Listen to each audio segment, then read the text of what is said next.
Hello, beautiful strangers, and welcome back to another episode of Myth. When last we left off, we talked in a diner, and, well, now I think it's time for the obligatory clothes-changing sequence. Aha. But, yeah, I've got nothing to tease towards or ramble on about, so let's just get back into it, shall we? That looks good. And it looked good on you. This is pointless. You're holding on to it awfully tight despite saying that. I changed my mind. Is there something else? This article of clothing looks quite nice, Yamagami-sama. Does this look okay? It's a little plain, but it should be fine. It's perfect for casual wear. I'll go with this outfit. That looks nice. You're just saying that. No, it's true. You have an eye for style. I have no interest in this world's aesthetics. So slow. You.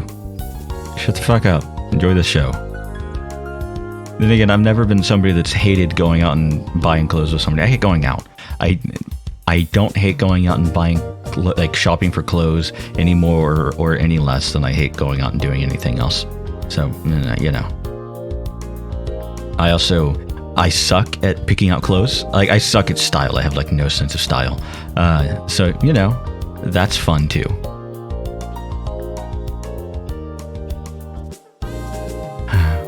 What are you trying to do?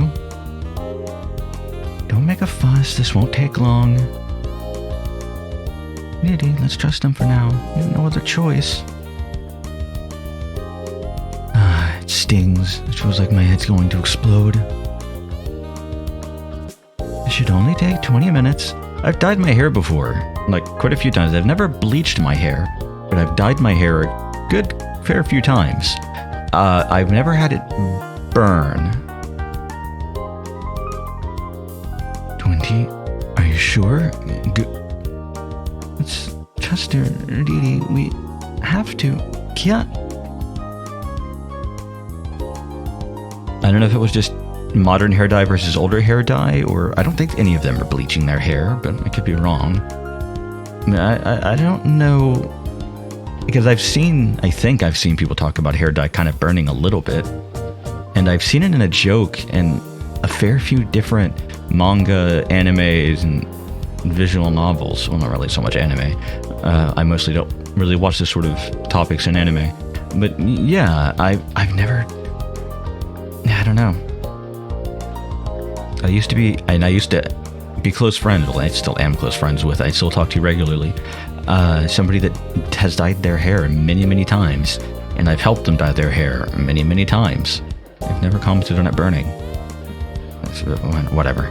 We walk along Yasukuni Street, now shrouded in darkness after we finished shopping. It felt like the sun set early today. It must have been because it was close to winter.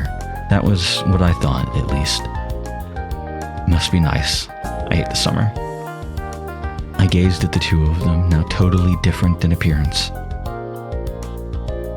Does something look off? We're following the standards here. It must be right. I was asking Tanabe-sama. Excuse me. What do you think, Tanabe-sama? Yeah, it looks fine. You look like a normal girl.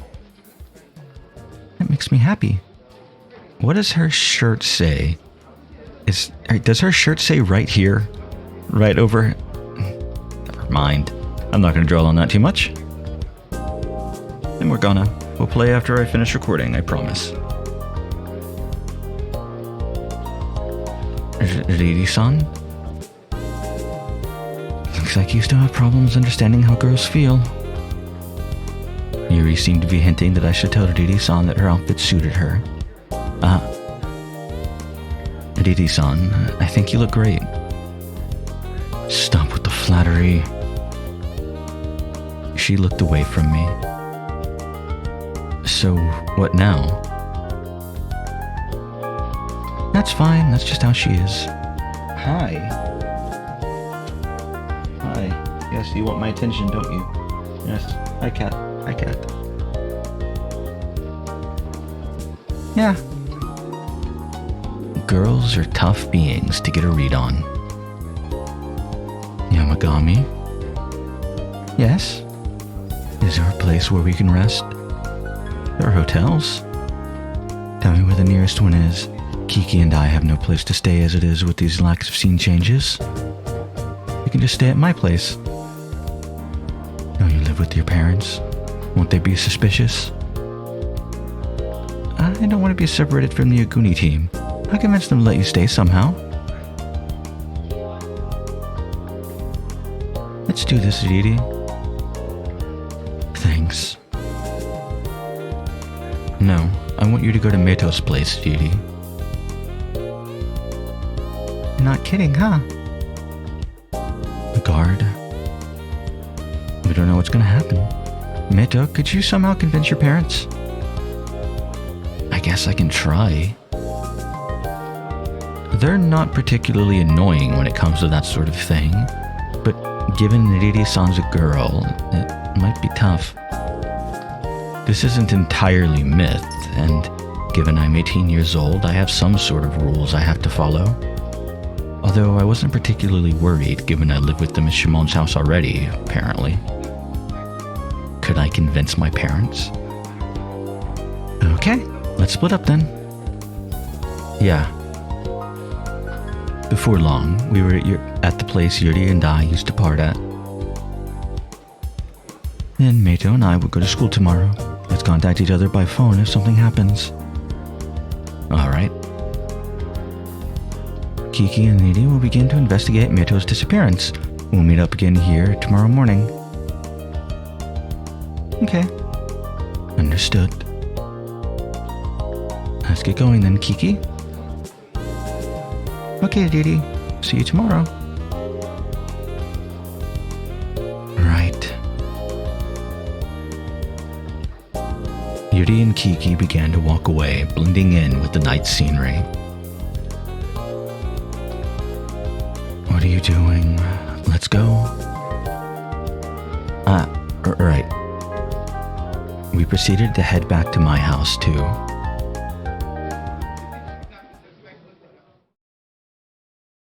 I'm home. I opened the door, but it was dark inside. Papa. Mama? I turned the lights on and headed for the living room. Dinner was on the table, with a note attached. Oh, right.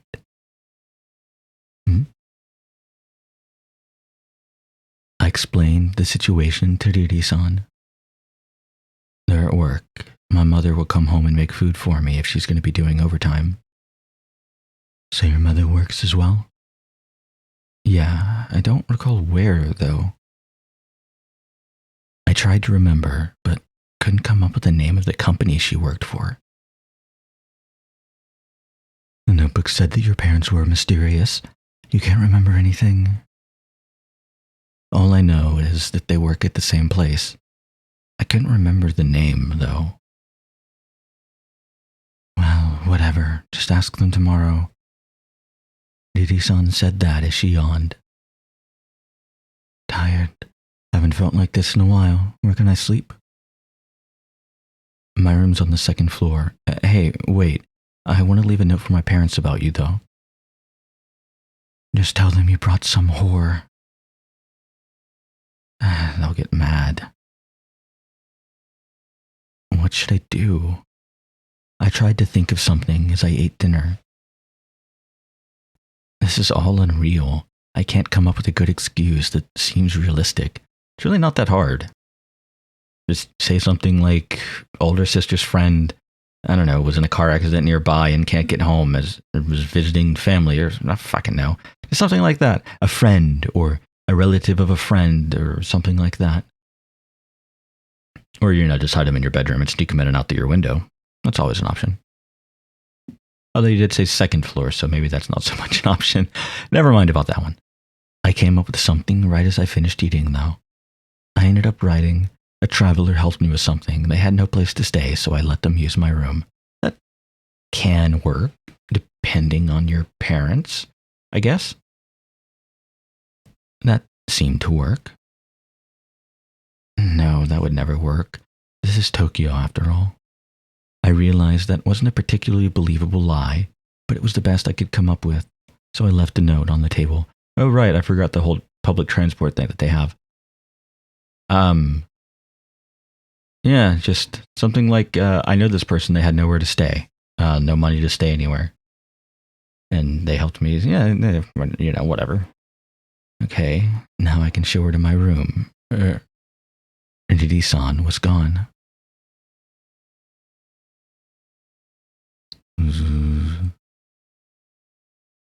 She was passed out on the bed. Seeing her just sprawled out like that was funny, but I decided to put a blanket on her. Sigh. Ah, yes. Tokyo Movement 4 Outbreak Tokyo Bar Association of December 19, 2016, AM 5, I think.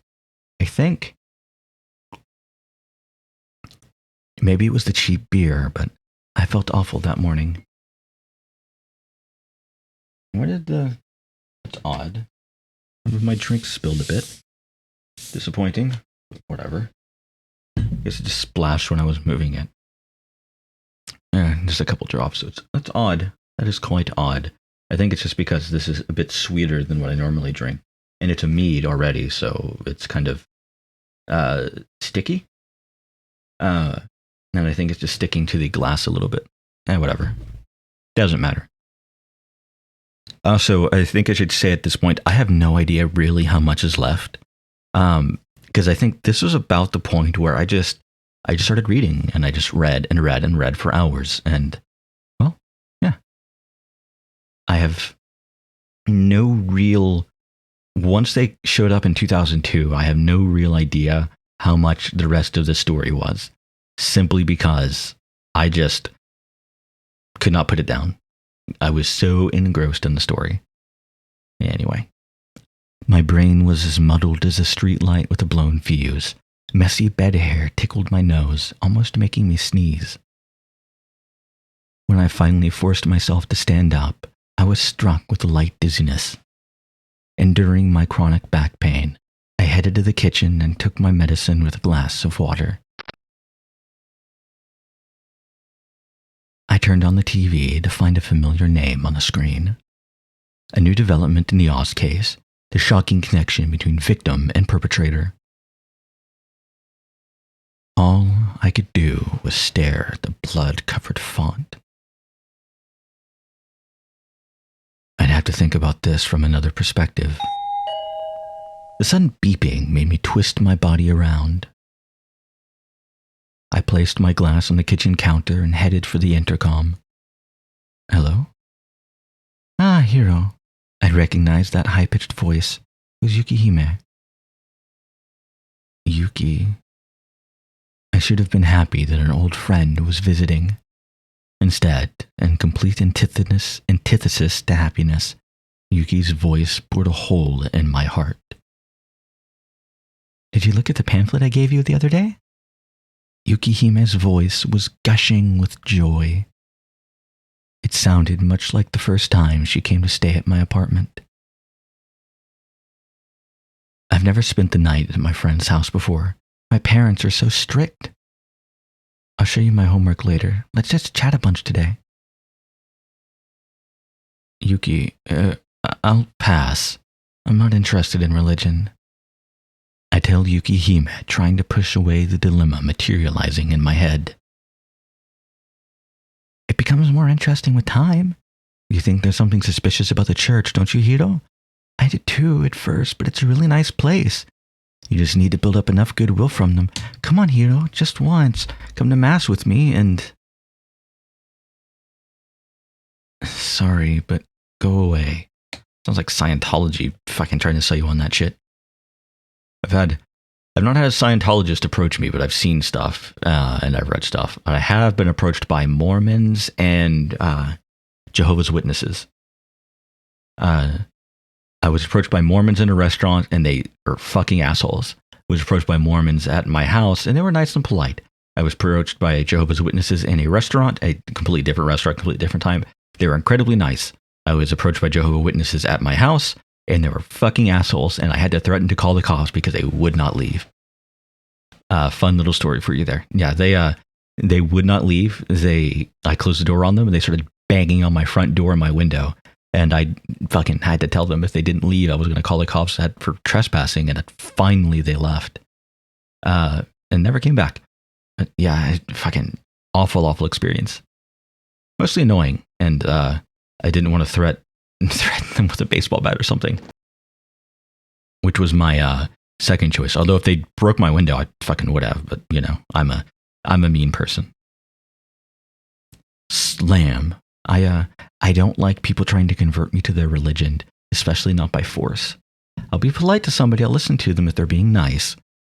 But if they don't take no for an answer, I tell them, and I will tell them that I'm sorry, I'm not interested, and they don't stop, that my fuse burns out very quickly.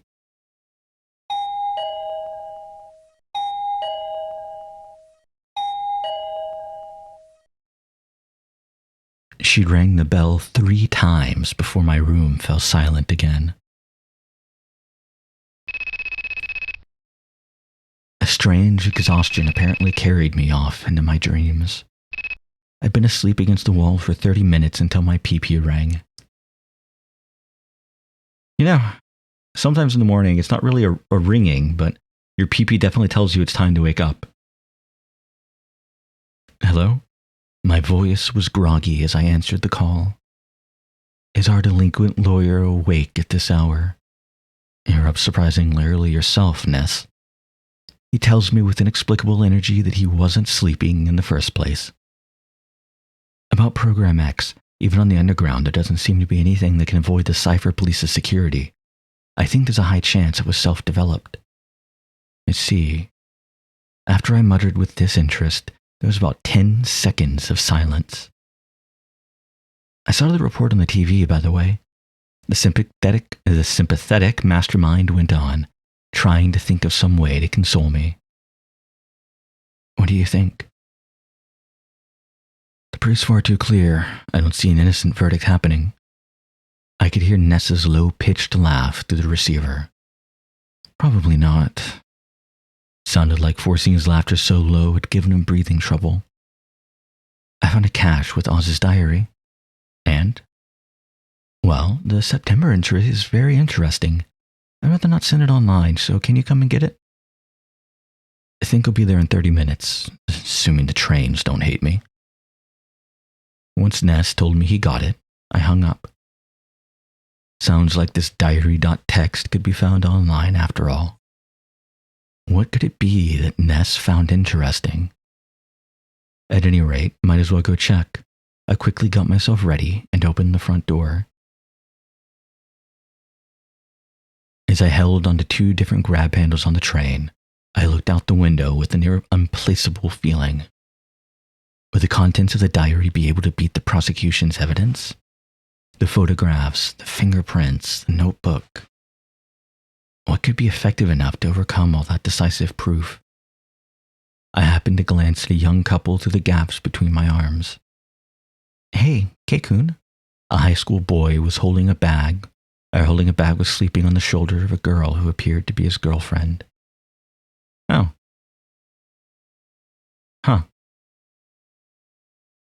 I completely forgot about... Yeah, I forgot about this the first time I was reading this. Yeah. I remember this scene, kind of. Well, not this specific scene. I remember this scene in another flashback that we read earlier. Regardless, she kept talking. I'm guessing she didn't notice he was asleep. The girl's trendy-colored manicured fingers stroked the boy's rough, coarse ones. It was like she was feeling for something. Seeing their hands come together made me feel just a bit happier. Turning back to the window, I could see the outside scenery flowing past.